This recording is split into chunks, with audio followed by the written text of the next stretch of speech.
There's stuff carved into the bedrock in India that just is mind-boggling, very enigmatic, obviously left over from a time where advanced ancient technology existed. History, the way we've been taught, is very limited to a time frame of maybe 6,000 years. And academia is still trying to say that this relatively primitive culture built it, which is completely impossible. If you have a relatively short time frame to deal with, then searching for a lost civilization becomes much more complex and much more difficult.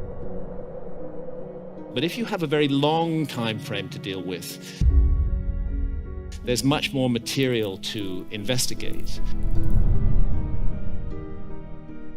Welcome to our journey through the ancient world as we explore the awe-inspiring Lion Gate and the citadel of Mycenae. Built around 1250 BC, these monumental structures have long captivated historians and archaeologists alike. History is largely that period for which we have written documents, and archaeology is the period before that where we don't have written documents.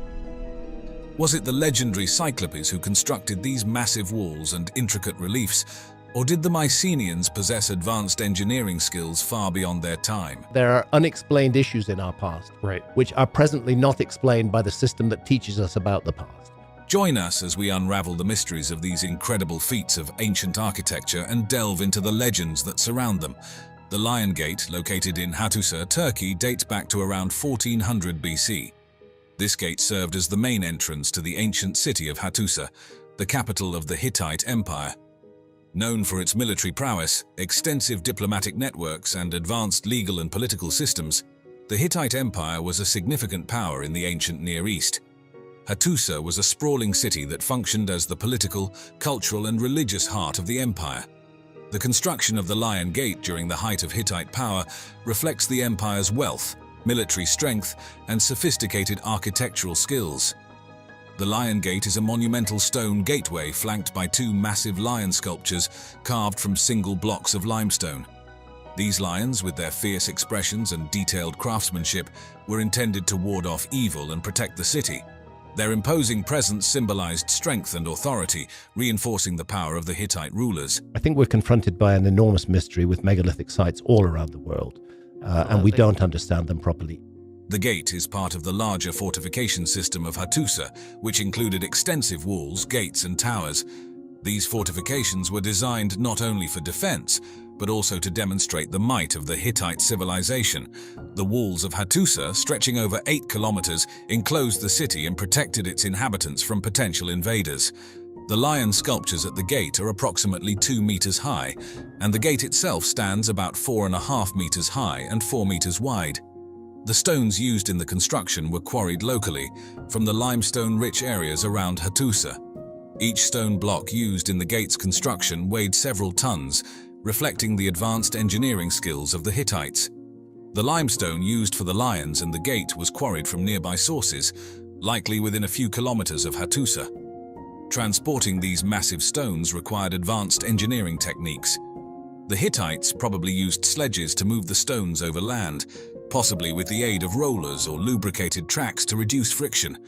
The Lion Gate was first brought to light in modern times by Charles Texier, a French archaeologist, who visited Hattusa in 1834. Texier's sketches and descriptions of the gate and the ruins of Hattusa sparked interest in the site among European scholars. Extensive excavations were carried out by the German Archaeological Institute starting in the early 20th century. Significant contributions came from archaeologists such as Hugo Winkler and Kurt Bittel. Winkler, who began his work in Hattusa in 1906, made groundbreaking discoveries, including the archives of clay tablets that provided invaluable insights into Hittite history and language. Kurt Bittel continued excavations mid-century, further uncovering the city's layout and monumental structures. Hattusa was abandoned around 1200 BC, likely due to a combination of factors. One prominent theory is the invasions by the Sea Peoples, a confederation of naval raiders who attacked various regions in the eastern Mediterranean. These invasions coincided with widespread turmoil and the collapse of several ancient civilizations. Internal strife and economic decline also contributed to Hattusa's abandonment. There is evidence of repeated attacks on the city, leading to its eventual desertion. We're going to see more physical evidence for this, more as time goes by. The decline of Hittite power left Hattusa vulnerable to both external threats and internal instability. The citadel of Mycenae, located in Greece, dates back to around 1250 BC. The Lion Gate, the main entrance to the citadel, is a remarkable feature of this site, which was one of the major centers of Greek civilization during the Late Bronze Age. Often associated with the legendary King Agamemnon from Homer's epics, the Iliad and the Odyssey, Mycenae was a dominant cultural and military hub. The Mycenaean civilization flourished between 1600 BC and 1100 BC, known for its impressive architectural achievements, advanced administrative systems, and extensive trade networks. The Lion Gate is a prime example of Mycenaean architecture and engineering. The gate features a single massive lintel stone, weighing approximately 20 tons, spanning the top of the gateway, supported by two massive upright stones or jambs. Above the lintel, a triangular relief features two lions standing on either side of a central column.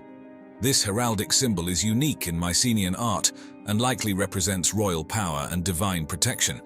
The walls surrounding the gate are constructed using Cyclopean masonry, a technique involving the use of large, irregular limestone boulders fitted together without mortar. The term Cyclopean derives from the later Greek belief that only the mythical Cyclopes could have moved such enormous stones. The gateway measures approximately 3 meters wide and 3 meters high. The limestone blocks used in its construction weigh up to 20 tons each, with the monolithic lintel stone itself weighing around 20 tons and measuring about 4.5 meters long, 2 meters wide, and 1 meter thick. These limestone blocks were quarried from the nearby hills of Mycenae.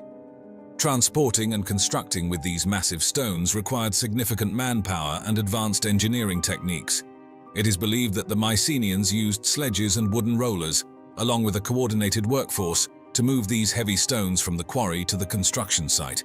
This feat demonstrates the Mycenaeans' organizational capabilities and their sophisticated understanding of mechanical principles. The Lion Gate was first described by travelers in the 18th and 19th centuries, but systematic archaeological excavation began with Heinrich Schliemann in the late 19th century. Schliemann, an amateur archaeologist inspired by the works of Homer, conducted excavations at Mycenae starting in 1876. His work, though sometimes criticized for its lack of scientific rigor, brought significant attention to the site. Schliemann's discovery of the so-called Mask of Agamemnon and other gold artifacts in the royal tombs at Mycenae was a sensational find, though the mask was later dated to a period earlier than Agamemnon's supposed time. I think the dating of quite a number of megalithic sites needs to be reconsidered.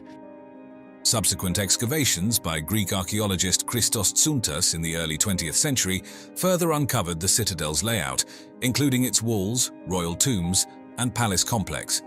Tsountas' work helped to establish a more comprehensive understanding of Mycenaean architecture and society. Archaeological research at Mycenae has continued through the 20th and 21st centuries, involving contributions from various scholars and institutions. The Mycenaean civilization began to decline around 1100 BC, and historians continue to debate the exact causes. A combination of natural disasters, invasions by the Dorians, and internal strife likely contributed to this decline.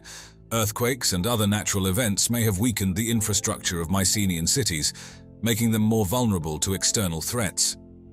The arrival of the Dorians, a Greek-speaking people, is often cited as a significant factor in the collapse of Mycenaean civilization. The Dorians are believed to have brought about social and economic disruptions. Additionally, political instability and internal conflicts may have further exacerbated the decline of Mycenaean society. Despite its decline, the citadel of Mycenae remained an important cultural symbol in later Greek tradition. It was remembered in Greek mythology and literature as the seat of King Agamemnon and a center of wealth and power. The use of the relieving triangle above the lintel stone was an innovative architectural technique. This feature reduced the weight on the lintel and prevented structural failure, showcasing the Mycenaeans' sophisticated understanding of building techniques. The location of Mycenae and its fortifications made it a crucial military and administrative center. The citadel's position allowed for control over important trade routes and offered a defensible stronghold in times of conflict. Heinrich Schliemann's excavations at Mycenae, although controversial, brought to light significant artifacts, including gold masks, jewelry, and weapons. Mycenae's association with legendary figures like Agamemnon has cemented its place in Greek mythology and literature. The stories of the Trojan War and the exploits of Mycenaean heroes have been passed down through generations, preserving the cultural legacy of the site. The precision with which the massive limestone blocks were cut and fitted together in the Lion Gate and other structures at Mycenae indicates a high level of skill in stonemasonry and architectural design. The Mycenaeans likely employed specialized craftsmen who were adept at working with large stones. The Cyclopean walls of Mycenae, characterized by their massive, irregularly shaped stones, were named for the mythical Cyclopes, whom later Greeks believed had built the walls. These fortifications were not only formidable barriers against invaders, but also symbols of the citadel's strength and permanence. Show me one other site which is 12,000 years old, which is built out of megaliths. Show me a site. There was no culture in the world 12,000 years ago that was capable of that level of organization. If there was, we would find other sites. Welcome to the mysteries of Sigiriya, the ancient sky fortress perched high above the jungles of Sri Lanka. Imagine a towering rock rising 660 feet into the sky, topped with a palace that seems to touch the clouds. But the questions that boggle the mind are, why and how did ancient humans build such an awe-inspiring structure, complete with a vast body of water high above the ground? In today's video, we'll climb the steps of Sigiriya, uncover its hidden secrets, and explore the incredible engineering feats of the past. Stay tuned as we unravel how this fortress was not just a marvel of beauty, but a masterpiece of ancient technology. Did you know that the stunning Sigiriya, or Lion Rock, has a story that reaches deep into the history of Sri Lankan royalty? This tale begins in the 5th century AD, chronicled vividly in the ancient Kulavamsa. This epic documents the saga of King Kasyapa, who ruled from 477 to 495 CE. In a dramatic twist of events, Kasyapa seized the throne from his half-brother Moggallana, setting the stage for a story of intrigue and architectural marvel. To safeguard himself against potential retaliation, Kasyapa moved the capital from Anuradhapura to the formidable Sigiriya Rock. There, atop a 200-meter-high granite monolith, he commissioned the construction of a fortress and a luxurious palace, a clear display of his wealth and a testament to his architectural vision. However, after the fall of Kasyapa's dynasty, Sigiriya slipped into the shadows, cloaked by dense forest overgrowth and fading from collective memory. It wasn't until 1831 that the site re-emerged into the spotlight. That year, Major Jonathan Forbes of the 78th Highlanders, part of the British Army, rediscovered Sigiriya during a horseback expedition through the central forests of what was then Ceylon, now known as Sri Lanka. Stumbling upon this magnificent rock fortress and its ruins, Forbes's findings reignited global interest. His detailed writings and sketches brought Sigiriya back from obscurity, captivating colonial officials and scholars alike, and paving the way for future archaeological explorations. Following the rediscovery of Sigiriya by Major Jonathan Forbes, the archaeological spotlight turned toward this enigmatic structure, leading to its eventual excavation. The initial efforts to study Sigiriya were rather haphazard, lacking a systematic approach typical of early antiquarian activities in the region. However, a significant shift occurred in 1895 when HCP Bell, the first Commissioner of Archaeology for Ceylon and a British archaeologist, took charge. Bell's structured investigations laid the groundwork for understanding Sigiriya's complex layout and rich historical tapestry, illuminating various facets of its construction and artistic achievements. As the 20th century progressed, the Department of Archaeology of Sri Lanka took the helm, bringing a new level of rigor to the exploration of Sigiriya. These systematic archaeological excavations really began to take shape by the mid-century, further accelerated when Sigiriya was declared a UNESCO World Heritage Site in the 1980s. This period marked intense activities that included detailed mapping of the site, careful excavation of the gardens, and meticulous restoration of the ancient frescoes. Speaking of frescoes, these vibrant paintings on Sigiriya's western face are truly a sight to behold. Depicting celestial maidens known as apsaras, these artworks showcase the exceptional skill of ancient Sri Lankan artists. Created with natural mineral pigments, these frescoes have withstood the ravages of time, their colors still vivid after more than 1,000 years. Their creation technique, reminiscent of the fresco secco method seen in India's Ajanta caves, highlights a shared artistic tradition across the region, though Sigiriya's frescoes have a unique stylistic flair that seems to capture the maidens in ethereal motion, as if floating in the air. The site's water gardens are yet another marvel. Unearthed through diligent excavation, these gardens reveal an intricate hydraulic system featuring pools, pavilions, and dynamically engineered fountains. This level of sophistication in water management suggests comparisons with the legendary Hanging Gardens of Babylon, illustrating that such engineering marvels were not confined to the Western world. Sigiriya's gardens were not only aesthetically pleasing but also a demonstration of advanced hydraulic technology and urban planning by ancient engineers. Then there's the mirror wall, originally so well polished that it reflected King Kasyapa's image as he passed. Over centuries, this wall became a canvas for the thoughts and musings of visitors, covered in inscriptions that date back to the 6th century. These writings, ranging from poetry to personal reflections, provide a unique glimpse into the minds of ancient travelers, similar to modern-day guestbooks. This tradition of leaving one's mark is a human impulse seen across cultures and epochs, evident in places as far-reaching as the pyramids of Giza, where ancient graffiti also tells stories of those who came before us. Exploring further into the architectural wonders of Sigiriya, let's delve into why this location was chosen for such a grand fortress. The natural setting of Sigiriya itself offers some clues. Rising about 200 meters above the plains, the sheer height of this massive rock column provided unparalleled defensive benefits. This elevation was not just daunting for potential invaders to scale, but it also offered inhabitants a broad vantage point, allowing them to see for miles and spot any approaching threats long before they reached the fortress. The rock's steep and rugged sides further shielded the fortress, making direct assaults nearly impossible without advanced siege techniques. Just above the water gardens, the boulder gardens of Sigiriya paint a vivid picture of how natural landscapes were skillfully incorporated into the fortress's design. This area is dotted with large, naturally occurring boulders that have been cleverly integrated into the overall layout. Winding pathways snake around these colossal stones, leading to hidden nooks and strategic lookout points. These boulders weren't just pleasing to the eye, they played a crucial role in the fortress's defense, acting as natural barriers and fortified posts.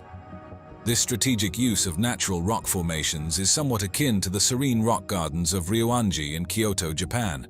Although both gardens feature natural stones, Sigiriya's boulder gardens were primarily designed for defense and control, while Ryoanji's layout aims for contemplation and aesthetic appreciation.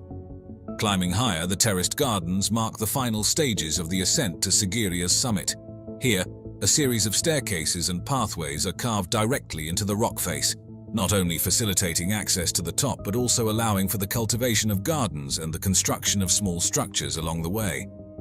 These terraces seamlessly integrate the sheer cliffs into the fortress's architecture, showcasing the ingenuity of ancient Sri Lankan architects who transformed a challenging environment into a livable and defensible space.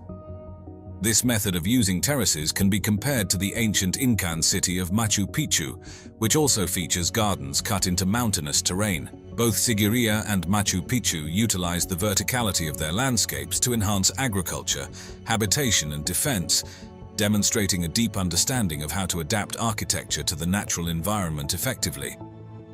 As we've ascended through the layered terraces and lush gardens of Sigiriya, it's impossible not to marvel at its defensive capabilities, which are as impressive as its architecture.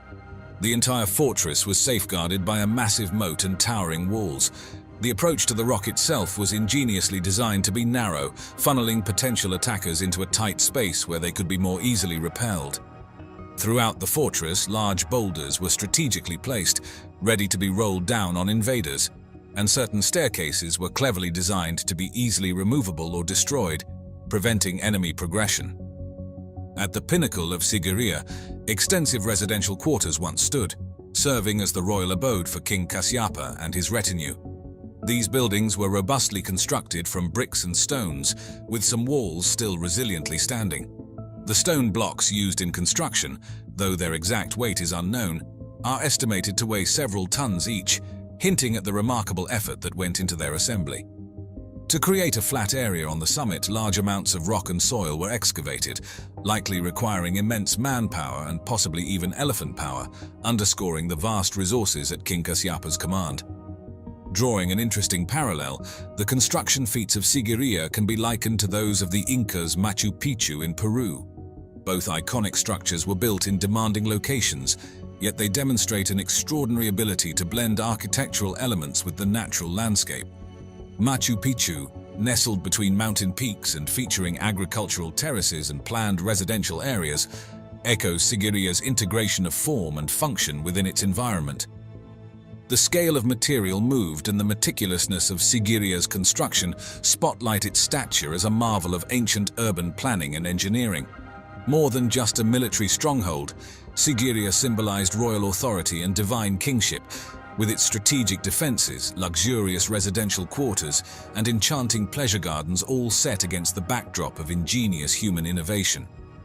This combination not only fortified the fortress physically, but also enshrined it as an indelible symbol of cultural and historical significance in ancient Sri Lanka.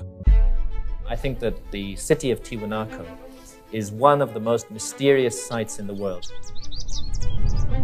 In a way, it's the New World equivalent of Giza. It's a site about which there are far more questions than answers. All these names that are given to structures at Tiwanaku are entirely arbitrary because we know nothing about the people who built Tiwanaku. Imagine a civilization capable of constructing massive stone structures with such precision that even modern engineers are left baffled. God knows how anybody got it up there at 14,000 feet above sea. I could even breathe at 14,000 feet above sea level. Welcome to Tiwanaku and Puma Punku, ancient sites near Lake Titicaca in Bolivia that have sparked intense debate and fascination. Were the Tiwanaku people wielders of advanced technology, or is there something more mysterious at play in these enigmatic ruins? Tiwanaku is a very controversial site, and archaeologists would like it not to be much more than 2,000 years old. Dive into the mysteries of these ancient marvels and explore the theories that challenge our understanding of pre-Columbian history.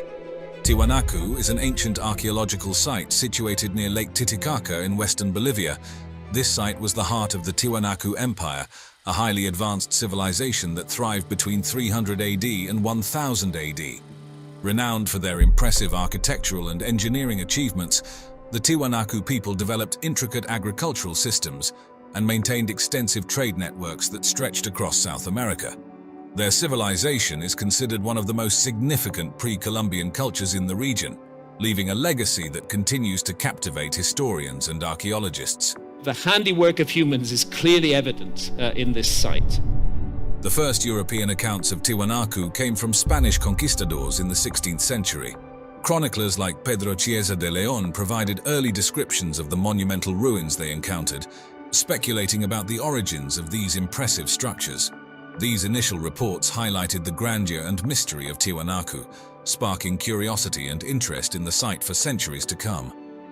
In the late 19th century, the first detailed studies of Tiwanaku began to take shape. American archaeologist and diplomat Ephraim George Squire visited the site in 877, meticulously documenting the ruins through detailed descriptions and drawings. His work provided valuable insights into the architectural complexity of Tiwanaku. Around the same time, French explorer Charles Wiener also documented the site, contributing further to the growing body of knowledge about this ancient civilization. These early efforts laid the foundation for ongoing research, ensuring that Tiwanaku remains a vital subject of archaeological study and discovery. We're going to see more physical evidence for this, more as time goes by.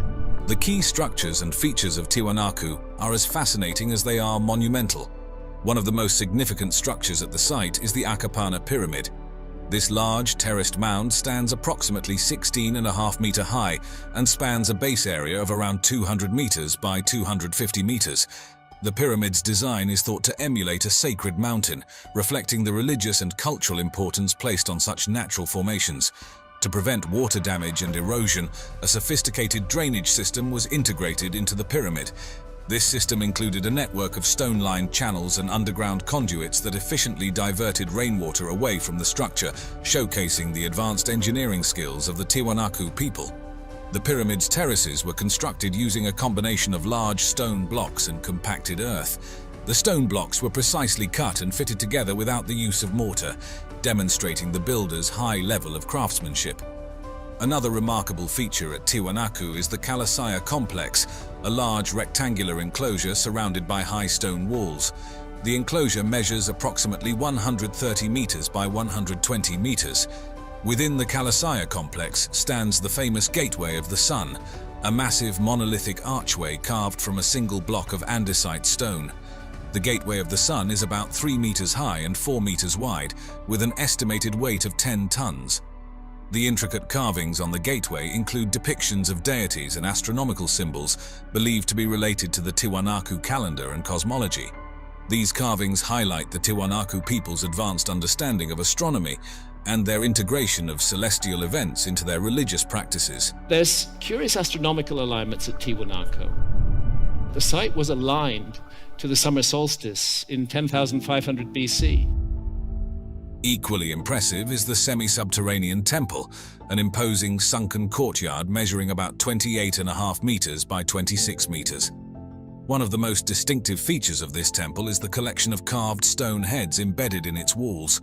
These heads protrude from the walls at various heights and angles, representing a diverse array of facial features. Some scholars suggest that these heads symbolize different ethnic groups or important individuals, reflecting the Tiwanaku civilization's diversity and social complexity. Similarly fascinating is Puma Punku, another marvel of the Tiwanaku civilization. Puma Punku was known to Spanish explorers in the 16th century, just like the main Tiwanaku site.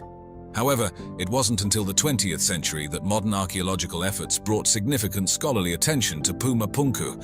Systematic excavations and studies began in earnest in the mid-20th century, revealing the site's unique architectural style and the mysterious techniques used in its construction.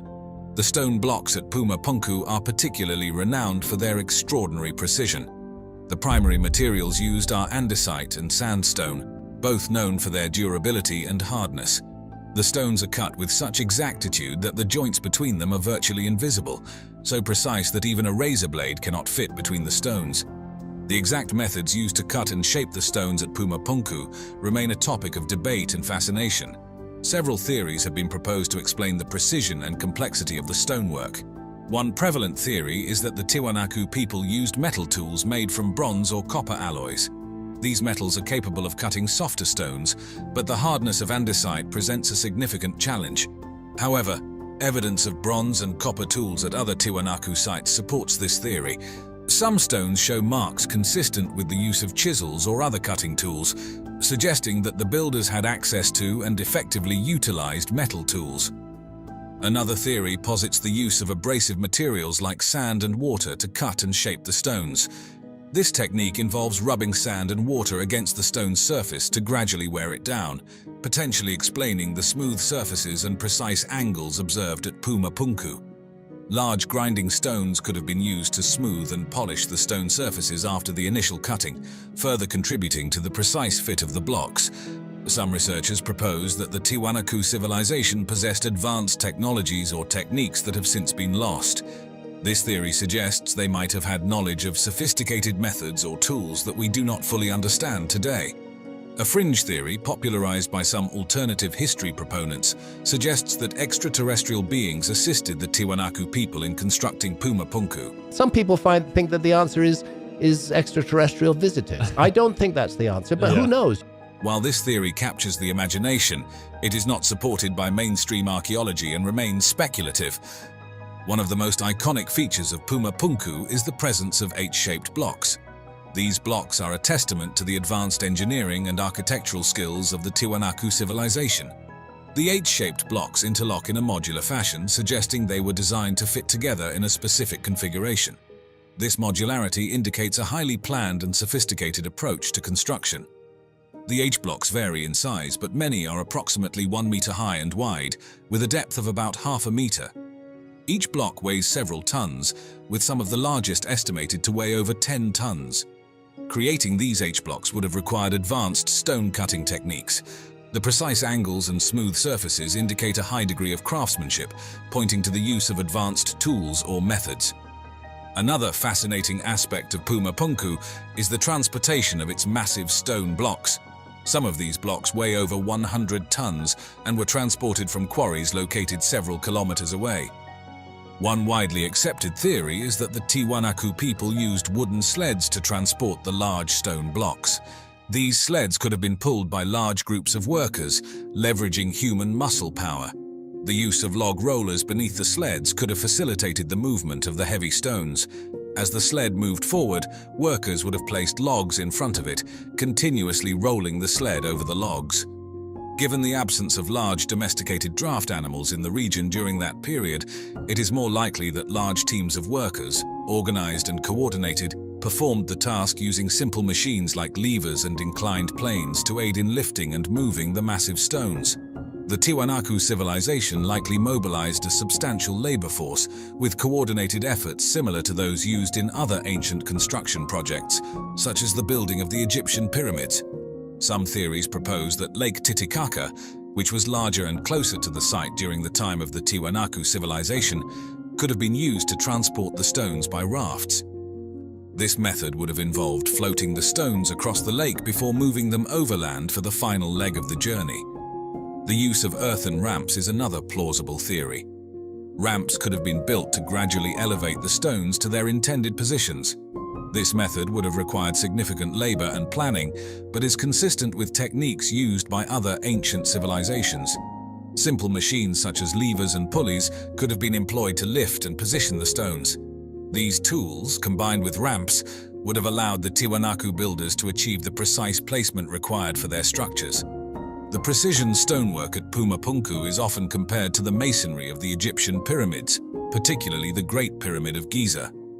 Constructed around 2580 to 2560 BCE, the Great Pyramid consists of millions of limestone blocks, some weighing up to 80 tons.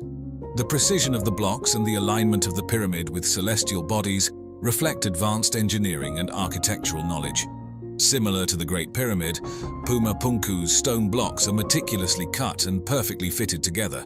The precision seen in both sites suggests a high level of planning and execution, pointing to the possibility that both civilizations had advanced knowledge of construction techniques and tools, although the exact methods remain debated. There was something tremendously significant about Sardinia. Presently, there are 7,000 extant towers on the island of Sardinia. The stones incorporated into some of these towers are massive. On this island, with all of these megalithic towers, there was a cult of giants. Sardinia, a large island nestled in the Mediterranean Sea, is famous for its unique and ancient megalithic structures known as nuraghi. These prehistoric monuments are emblematic of the Nuragic civilization, which thrived on the island from approximately 1800 BCE until the Roman conquest in 238 BCE.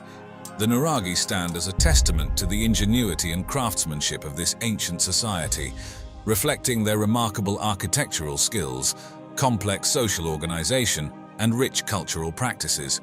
I think that we are dealing with a lost civilization that was shamanistic in its basis. The nuraghi of Sardinia weren't discovered in a single moment. Instead, they were gradually recognized and studied over time. These structures have always been a part of the Sardinian landscape, well known to the local population for centuries. It wasn't until the 19th century, however, that they began to attract significant scholarly attention. The initial attempts to document the nuraghi date back to the 16th century, with historians like Giovanni Francesco Fara and Francesco dell'Itala mentioning these impressive structures in their writings. Despite their mentions, systematic studies weren't conducted until much later, and it was only over time that more detailed descriptions and sketches brought wider attention to these ancient edifices. The formal archaeological study of nuraghi took off in the 19th century, spurred by European interest in ancient and prehistoric cultures. Our understanding of prehistory must change. Several scholars played crucial roles in the early understanding and cataloguing of these structures. One such figure was Alberto La Marmora, a geographer and naturalist who extensively explored Sardinia. In his work, Voyage en Sardaigne, published in 1826, La Marmora provided some of the earliest detailed descriptions and drawings of nuraghi. His work laid the foundation for future studies and brought international attention to Sardinia's megalithic structures, sparking a wider interest in these fascinating monuments. The increased focus on these ancient structures in the 19th century set the stage for a more systematic approach to their study and preservation. The efforts of these early scholars paved the way for deeper exploration and understanding of the nuragic civilization, highlighting the profound historical and cultural significance of the nuraghi in Sardinia's heritage. The megalithic structures of Sardinia, Italy, known as nuraghi, were constructed by the nuragic civilization, which thrived on the island. These ancient megalithic edifices served multiple purposes, including fortresses, places of worship, and residences.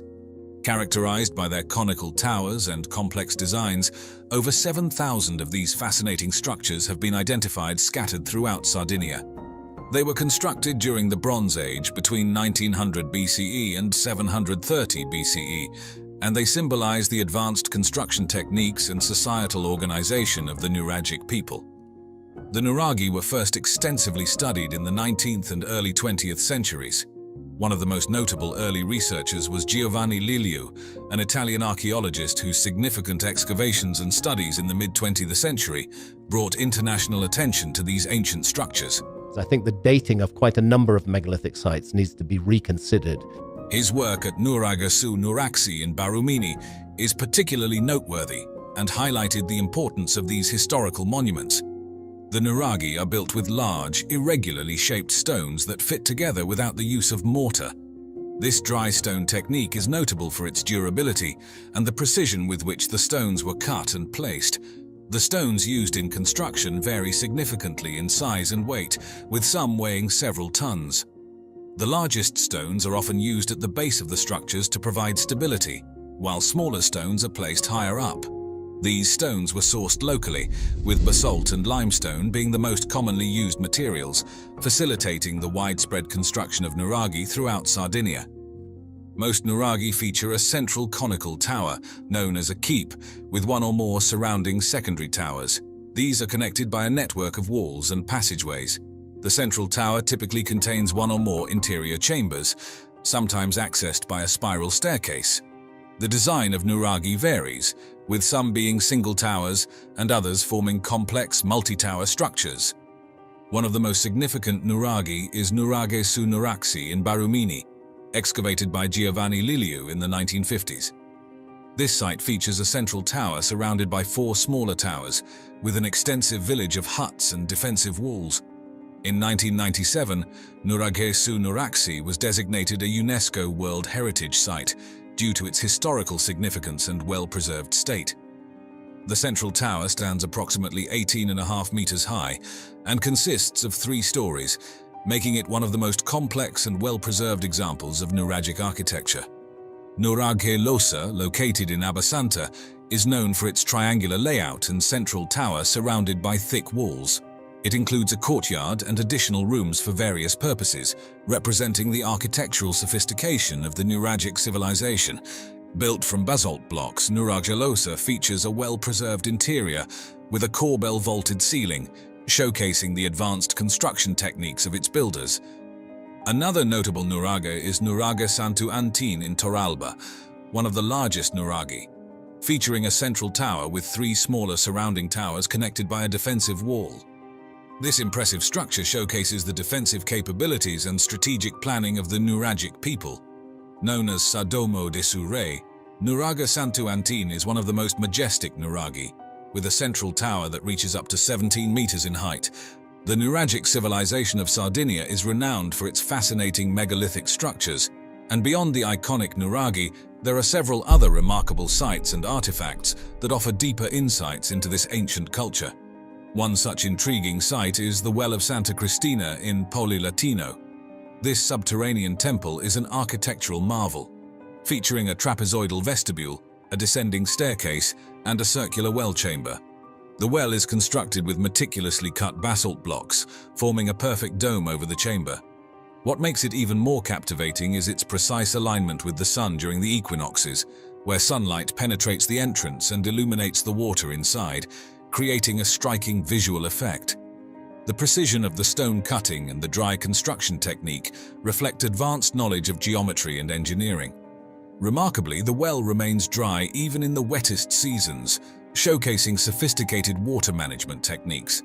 Theories suggest the well possibly served as a solar calendar marking important agricultural or ceremonial events. Another fascinating aspect of the Nuragic civilization is their craftsmanship in creating bronzetti, small bronze statuettes found at various sites. These figurines, depicting warriors, animals, and deities, are detailed and showcase high levels of craftsmanship.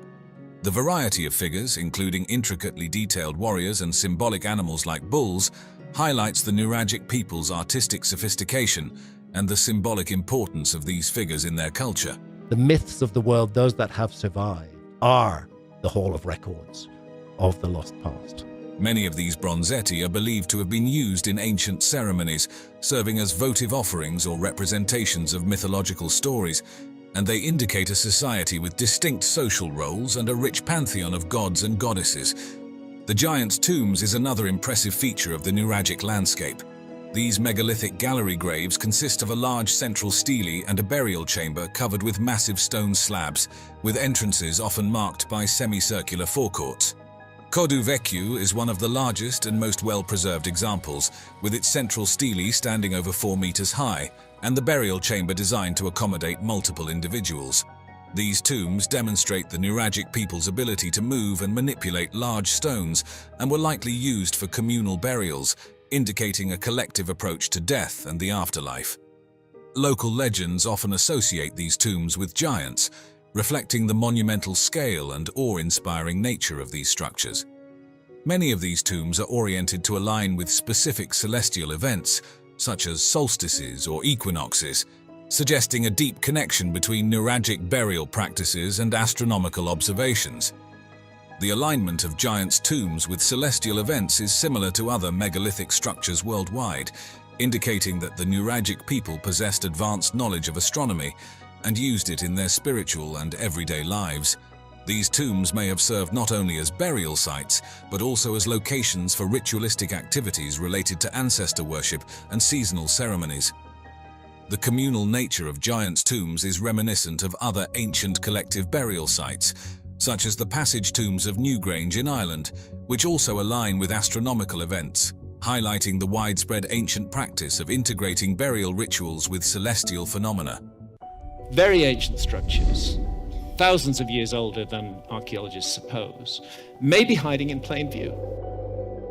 If you have a relatively short time frame to deal with, then searching for a lost civilization becomes much more complex and much more difficult.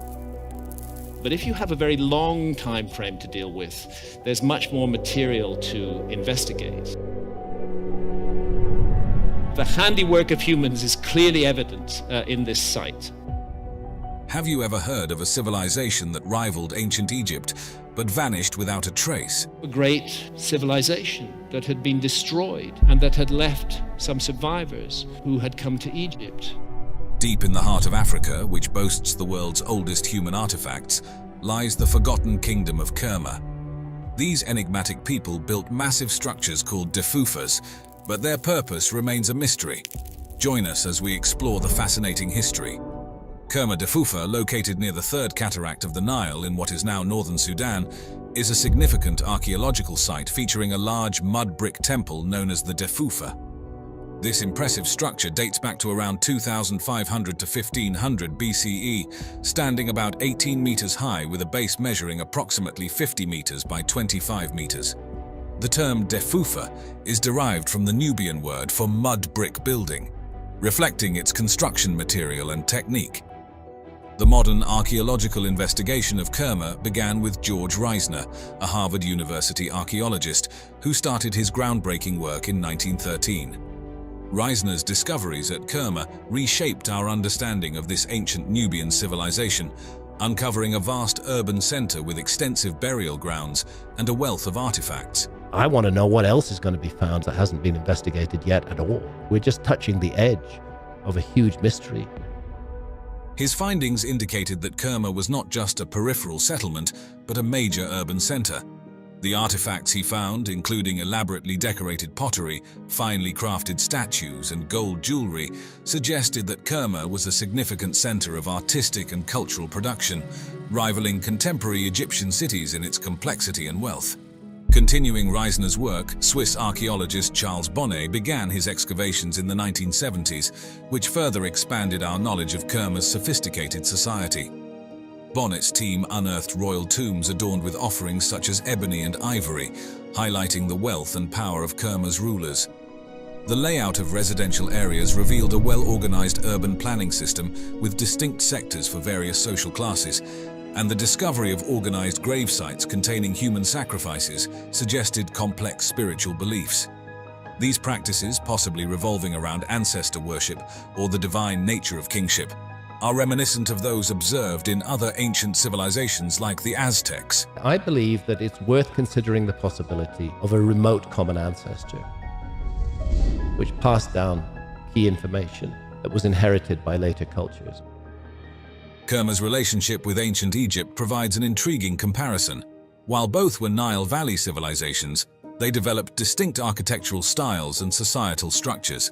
Unlike Egypt's hierarchical and theocratic society, evidenced by monumental stone architecture like pyramids, Kerma's use of large mud brick buildings reflects a possibly more communal and egalitarian social structure. This difference is underscored by the different materials and building techniques, yet both civilizations achieved architectural durability and complexity. I can't help thinking time capsule, that there was an intention to preserve this. A compelling theory about Kerma's rise to prominence centers on its strategic location, which made it a crucial trade hub between sub-Saharan Africa and the Mediterranean world. This position likely enabled Kerma to control trade routes, exchanging local goods such as gold, ivory, incense, and exotic animal skins for Egyptian grain, wine, and linen. This vibrant trade not only brought economic prosperity, but also facilitated cultural exchange, contributing significantly to the city's development. Continuing from the fascinating historical insights into Kerma's development, the architecture displayed in the Defufa is equally captivating and speaks volumes about the ingenuity of ancient Nubian civilization. The Defufa, a massive mud brick structure that has stood the test of time, remains one of the most enigmatic monuments in African history. Built entirely from mud bricks, its preservation is particularly impressive considering the vulnerability of the material to erosion. The main structure of the Defufa measures about 50 meters in length and 25 meters in width, rising approximately 18 meters high. This monumental size makes it a dominant feature in the flat landscape of the region. The construction technique involved using local Nile mud mixed with straw, which was then sun-dried. The walls are notably thick, some several meters wide, which not only adds to the building's stability, but also its defensive capabilities. The Defufa's internal structure is divided into 3 main platforms, each potentially serving different functions. The first platform may have been used for public ceremonies or gatherings, the second for more exclusive rituals or administrative activities, and the topmost platform likely held sanctuaries or spaces reserved for the elite of Kerma society. Adding to its complexity, the Defufa featured external staircases, a rare element in Nubian architecture, that facilitated access to its various levels, indicating a sophisticated internal hierarchy. The strategic orientation and placement of the Defufa might have also served astronomical purposes, such as marking solstices or equinoxes, a feature common in other ancient monumental structures across the globe. On the summer solstice, you're going to see the sun rising far to the north of east. Go there on the winter solstice, you're going to see it far to the south of east. This architectural giant was not just an isolated structure, it was a central hub for the cultural, political, and religious activities of the Kerma culture. Its towering presence, visible for miles around, not only symbolized the authority and centralized power of Kerma's rulers, but likely also served navigational purposes along the Nile. The religious significance of the Defufa cannot be understated. It was likely a place where rituals were performed to ensure the fertility of the land or the prosperity of the people, effectively integrating the community's spiritual life with its leadership. When comparing the Defufa with the ziggurats of ancient Mesopotamia, both structures share similarities in materials and multi-leveled designs.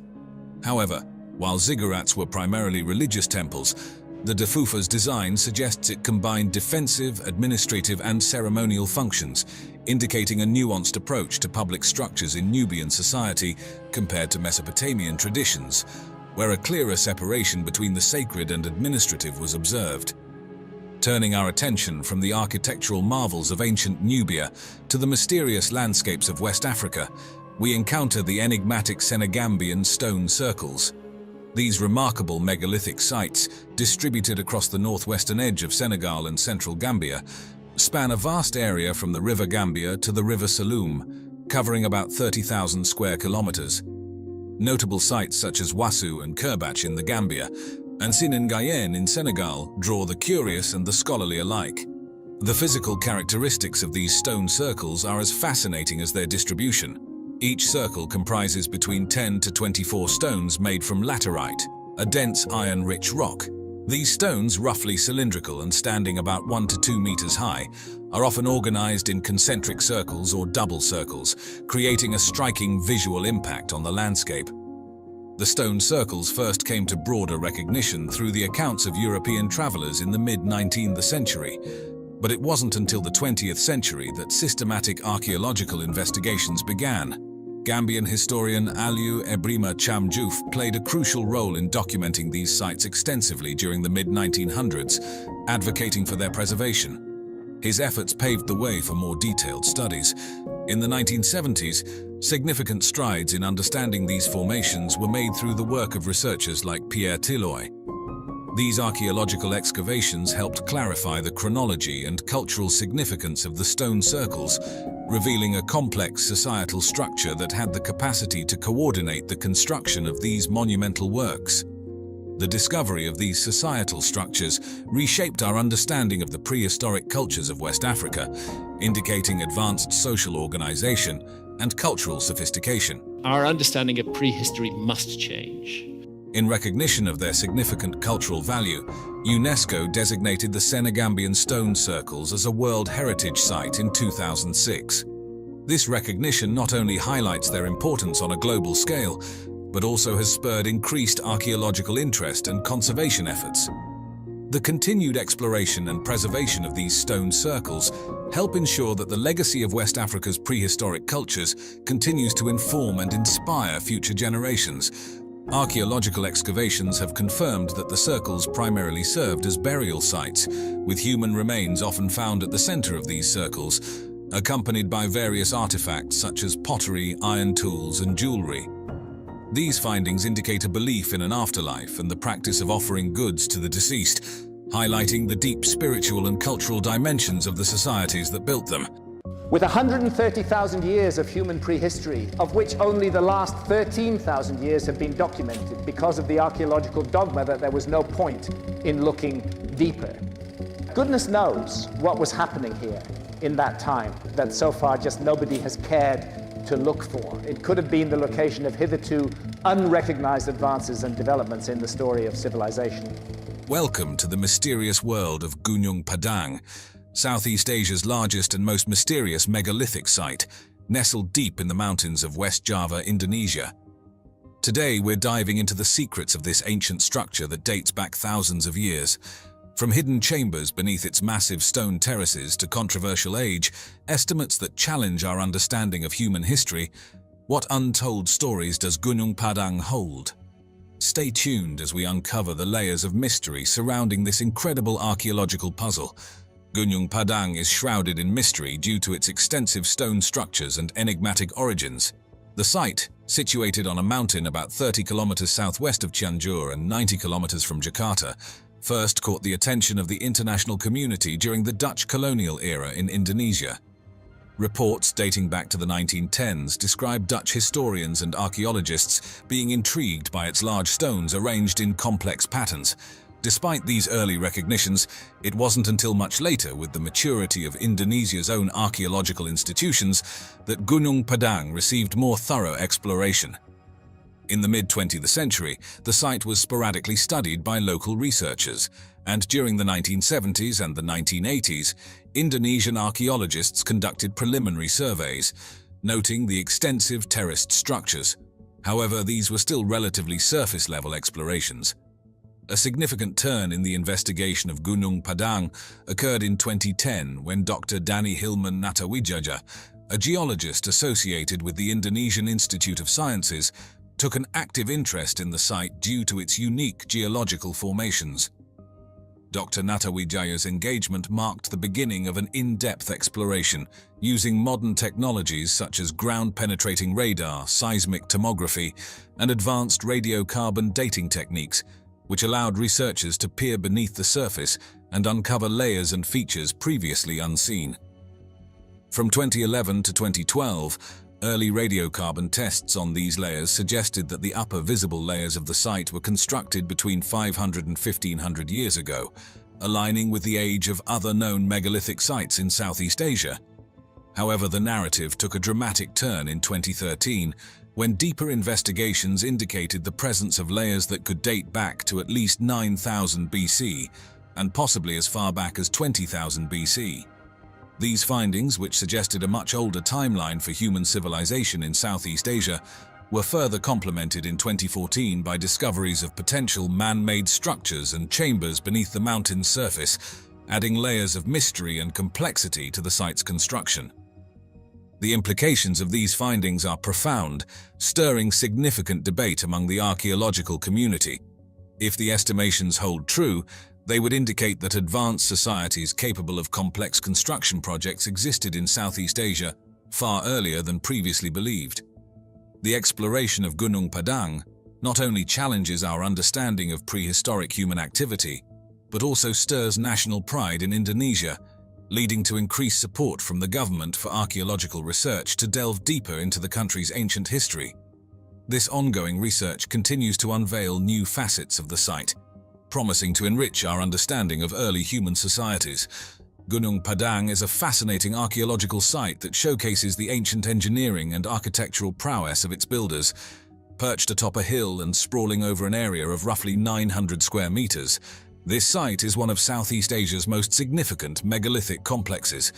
The builders employed a variety of rectangular andesite stones, a volcanic rock noted for its hardness, which they arranged into massive terraces that narrate the tale of different epochs and construction techniques. The stones at Gunung Padang vary widely in size, with some weighing several tons and the largest reaching up to 7 meters in length and weighing over 40 tons. The method used to arrange these heavy stones into terraces would have required not only a sophisticated knowledge of engineering, but also the use of tools like levers, wooden rollers, and perhaps the power of humans or animals. Surrounding these terraces are walls built from columnar joints of volcanic rocks. These walls serve both functional and aesthetic purposes, indicating that the ancient builders not only sought durability against weathering, but also had an eye for design. Radiocarbon dating of the organic materials found within the soil layers tells us that the upper visible layers of the site were constructed between 500 and 1500 BC. However, it is the deeper, less visible layers that truly captivate archaeologists, as advanced imaging techniques suggest there could be constructions buried that date back farther. If these findings prove accurate, Gunung Padang would not only be the oldest known megalithic site in Southeast Asia, but would also rival the age of Göbekli Tepe in Turkey, which is currently considered one of the world's oldest temple complexes. One intriguing theory about Gunung Padang is that it might have served as more than just a communal or ceremonial center. It could have had astronomical purposes. Some researchers believe that the arrangement of the stones and the orientation of the terraces could align with celestial bodies and significant events like solstices and equinoxes, a practice observed in other ancient megalithic sites around the world. This suggests that the site's creators had a sophisticated understanding of astronomy, which they incorporated into their religious and social practices. When compared to Stonehenge in England, which was built between 3000 BC and 2000 BC, Gunung Padang's potential origins around 20,000 BC place it much earlier in the timeline of megalithic construction. While both sites share similarities in their possible astronomical significance and their use of large stones, Gunung Padang's terraces add a unique layer of complexity and grandeur, suggesting that megalithic culture in Southeast Asia could be far older than previously understood. Continuing our exploration of Gunung Padang, let's delve deeper into the remarkable aspects that highlight its ancient architectural ingenuity and potential cosmological significance. The site's construction techniques are particularly impressive due to the massive columnar basalt rocks that comprise its structure. Not native to the immediate area, these rocks were transported several kilometers, showcasing the ancient builders' advanced knowledge in engineering and logistics. The likely method of moving these heavy stones involved rolling them over logs, a challenging feat given the terrain and the weight of the stones, which could reach several tons. Furthermore, the layout of Gunung Padang may reflect more than just architectural intent. It seems to mirror an astronomical blueprint similar to that of Stonehenge or the pyramids of Giza, which align with solstices and other celestial events. This alignment suggests that Gunung Padang might have served as an ancient observatory, with certain stones positioned to mark solar and lunar events, thereby serving a practical purpose in agricultural and ceremonial life. Recent investigations have brought to light another fascinating feature: large underground chambers revealed through geophysical surveys. These chambers could potentially be ancient burial sites or storage for cultural artifacts, representing older construction phases concealed beneath more recent layers. This discovery hints at a much larger and more complex site than what is visible on the surface. The debates surrounding the age of Gunung Padang are as lively as they are pivotal. Some researchers suggest that the site could be up to 22,000 years old, based on indirect dating methods such as analyzing sediment layers and geological formations.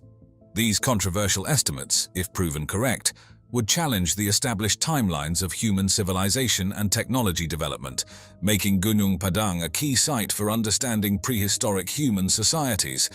Additionally, there are speculative theories about the carvings and inscriptions found at Gunung Padang, possibly indicating cultural links with other distant ancient civilizations. These theories, while not yet proven, suggest that the site could have connections as far-reaching as Africa or the Indian subcontinent, hinting at a more interconnected prehistoric world. An interesting comparison can be drawn between Gunung Padang and Nan Madol, located on the island of Pohnpei in the western Pacific Ocean. Known as the Venice of the Pacific, Nan Madol features ruins linked by canals and constructed with large basalt logs, similar to the massive stone pillars used at Gunung Padang. Both sites demonstrate advanced quarrying, transporting, and assembly techniques in challenging environments, showcasing the ingenuity of their builders and possibly suggesting exchanges of cultural practices and technological knowledge across vast distances. These comparisons not only underline the architectural achievements of these ancient builders, but also enrich our understanding of their capabilities and the extent of their cultural interactions.